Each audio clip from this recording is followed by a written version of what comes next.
Students, welcome back. हम लोग अब दूसरा पार्ट करेंगे रेक्टिफिकेशन ऑफ एरर्स का। अब ये जो है हम लोग इलस्ट्रेशन देखते हैं, पहले वीडियो से हम कंटिन्यू कर रहे हैं आगे। अब 23rd इलस्ट्रेशन इसमें कर रहे हैं। 22 इलस्ट्रेशन हम लोग फर्स्ट वीडियो में कर चुके हैं। Cash paid to Mani 5000 against our acceptance was debited to Manu. मतलब हमने 5000 रुपीज पेड किया हमारी एक्सेप्टेंस के अगेंस्ट। मतलब एक्सेप्टेंस मतलब बिल्स पेएबल होता है, हमारे लिए वो बिल्स पेएबल था। बिल्स पेएबल के अगेंस्ट पे हमने 5000 पेड किया था और इसलिए हमको बिल्स पेएबल को डेबिट करना चाहिए था। हमने डेबिट कर दिया मनु को। हमने मनु को डेबिट कर दिया। डेबिट जो है बिल्स पेएबल को करना था, तो रेक्टिफाइड एंट्री हो जाएगी बच्चों। बिल्स पेएबल अकाउंट डेबिट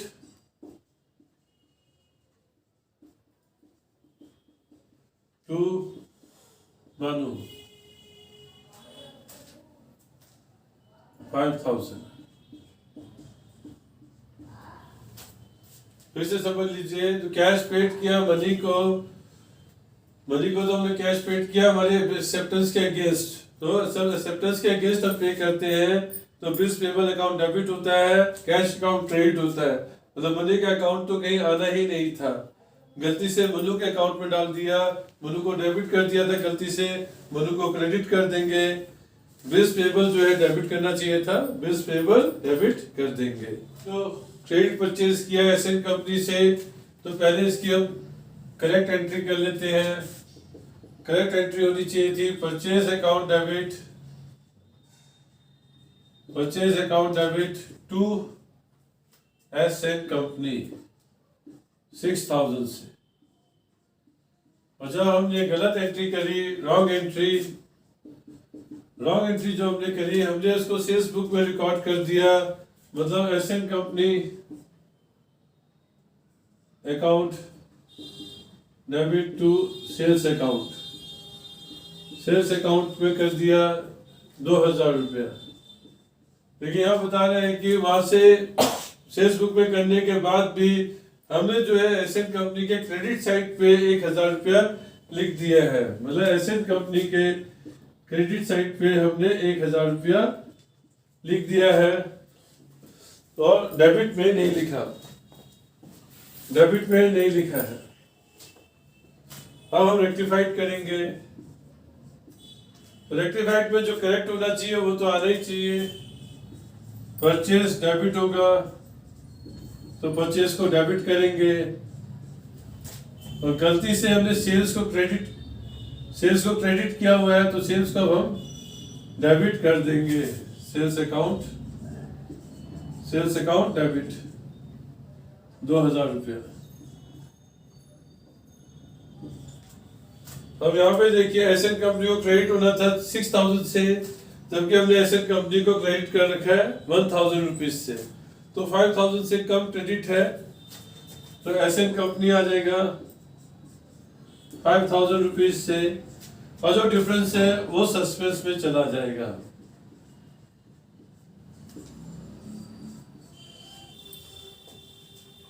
अब देखिए बच्चों, फर्नीचर परचेज फ्रॉम नूर 6000। नूर से फर्नीचर परचेज किया। जब नूर से फर्नीचर परचेज किया तो फर्नीचर अकाउंट जो है डेबिट होना चाहिए। फर्नीचर अकाउंट जो है डेबिट होना चाहिए था 6000 रुपीज से। लेकिन हमने क्या किया, गलती से उसको रिकॉर्ड कर दिया परचेज बुक में, रिकॉर्ड कर दिया परचेज बुक में 5000 रुपीज। तो परचेज अकाउंट को डेबिट किया होगा। अब ठीक करने के लिए परचेज अकाउंट को क्रेडिट कर देंगे 5000 रुपीज से, और वहां से परचेज अकाउंट को डेबिट किया। वहां से हमने डेबिट पे पोस्ट कर दिया नूर के अकाउंट में 2000। जो फर्नीचर परचेज किया था नूर से 6000 का, तो नूर का अकाउंट क्रेडिट होना चाहिए था 6000 से। तो नूर का अकाउंट हम लोग क्रेडिट ही करेंगे, 6000 से क्रेडिट करना चाहिए था, और हमने उसके अकाउंट में डेबिट में डाल दिया 2000। तो 2000 और क्रेडिट करेंगे, ठीक करने के लिए और क्रेडिट करेंगे। देखिए जरा फिर ये फर्नीचर अकाउंट, फर्नीचर परचेज किया नूर से तो फर्नीचर डेबिट होना चाहिए था 6000 से, और इसलिए हमने फर्नीचर को डेबिट कर दिया, क्योंकि फर्नीचर में हमने लिखा ही नहीं। हमने गलती से परचेज बुक में लिख दिया, गलती से परचेज बुक में लिखा तो परचेज अकाउंट को ठीक करने के लिए क्रेडिट करना पड़ेगा। जब फर्नीचर परचेज किया नूर से, तो नूर का अकाउंट क्रेडिट होना चाहिए था 6000 से, हमने नूर के अकाउंट को डेबिट किया है 2000 से। तो एक तो 6000 आना ही चाहिए था क्रेडिट पे, दूसरा ये 2000 जो डेबिट पे लिखा उसको ठीक करने के लिए क्रेडिट करना पड़ेगा 2000 से। तो यहाँ देखिए 13000 हो गया क्रेडिट साइड। तो सस्पेंस अकाउंट को हम क्या करेंगे, डेबिट कर देंगे, तो डिफरेंस आएगा उससे 7000 से। अब यहाँ देखिए closing stock has been undervalued by 300। Closing stock की एंट्री होती है closing stock account debit to trading account. अब ट्रेडिंग अकाउंट में अंडर वैल्यूड है तो जो एंट्री होनी चाहिए वही एंट्री हम लोग करेंगे। ओवर वैल्यूड होता तो रिवर्स एंट्री कर देते। तो यहाँ पे हम लोग करेंगे closing stock account debit to trading account 300 rupees. अब यहाँ देखिए बच्चों, salary of ₹155 was posted twice. आपने सैलरी को 2 बार लिख दिया सैलरी अकाउंट में, तो एक बार हम वापस ले लेंगे। 2 बार नहीं लिखना था, एक ही बार लिखना था, हमने इसको 2 बार लिख दिया, तो एक बार वापस ले लेंगे। सैलरी जब की जाती है तो सैलरी अकाउंट को डेबिट किया जाता है, अब वापस लेंगे तो सैलरी अकाउंट को क्रेडिट करेंगे, तो टू सैलरी हो जाएगा। सस्पेंस अकाउंट को डेबिट कर देंगे 155। 2 बार लिखा गया, एक बार तो लिखना ही था, 2 बार लिखा गया तो एक बार जो ज्यादा लिखा गया उसको वापस ले लो, सस्पेंस टू सैलरी हो जाएगा। Cash purchase from Ajay 189 we recorded in cash book as well as purchase book. मतलब आपने कैश परचेज किया था, जैसे कैश बुक में भी रिकॉर्ड कर दिया और परचेज बुक में भी रिकॉर्ड कर दिया और वहां से पोस्ट भी कर दिया। जब कैश परचेज करते हैं तो कैश बुक में रिकॉर्ड करना ही था, तो कोई बात नहीं, वो तो हमने रिकॉर्ड कर दिया। लेकिन उसको परचेज बुक में रिकॉर्ड नहीं करना था, हमने गलती से परचेज बुक में रिकॉर्ड कर दिया, तो केवल ये एंट्री हमारी गलत है, इसको हम रेक्टिफाइड कर देंगे। परचेज अकाउंट क्रेडिट हो जाएगा, परचेज अकाउंट को क्रेडिट कर देंगे 189 से और डेबिट अजय को कर देंगे। जो गलत एंट्री करी उसको हमने उल्टा कर दिया, सही एंट्री हमने ऑलरेडी कर रखी है, कैश परचेज अजय से कैश बुक में रिकॉर्ड कर दिया, सही एंट्री हो गई।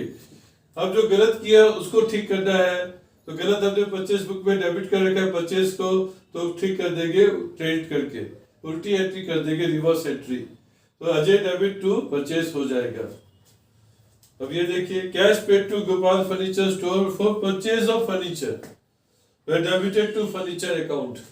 जब हमने गोपाल फर्नीचर से फर्नीचर परचेज किया कैश में, तो हमारी एंट्री होती है furniture account debit to cash account.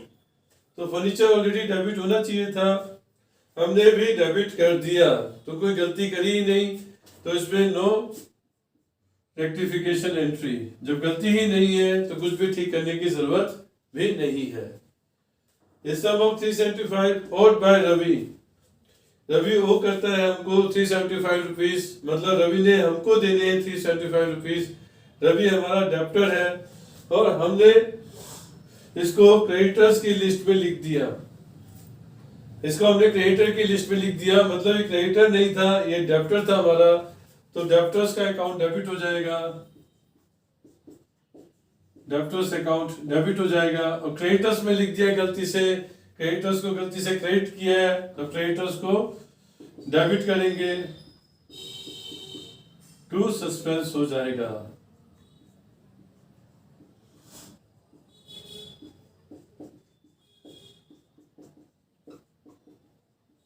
फिर से समझ लेते हैं बच्चों, सम ऑफ 375 और बाय रवि। और बाय रवि मतलब रवि ने हमको देने हैं, रवि हमारा डेप्टर्स है, डेप्टर्स है तो डेप्टर्स की लिस्ट में इसको इंक्लूड करना था, हमने नहीं किया, डेप्टर्स की लिस्ट में इंक्लूड कर देंगे। क्रेडिटर्स की लिस्ट में इंक्लूड कर दिया, गलत कर दिया, क्रेडिटर्स मतलब क्रेडिट कर दिया था क्रेडिटर्स को, अब डेबिट कर देंगे ठीक करने के लिए। तो कोई दूसरा अकाउंट नहीं है तो सस्पेंस आ जाएगा। अब देखिए बच्चों इसमें क्या बोला है, an amount payable to Govind Ram for repairs done to radio. ये जो अमाउंट है ये पे करना था हमने, तो इसका जो करेक्ट एंट्री होनी चाहिए वो हो जाएगी, गोविंद राम को पे करना है रिपेयर्स के लिए, तो रिपेयर्स अकाउंट डेबिट होना चाहिए 1500 टू गोविंद राम 1500।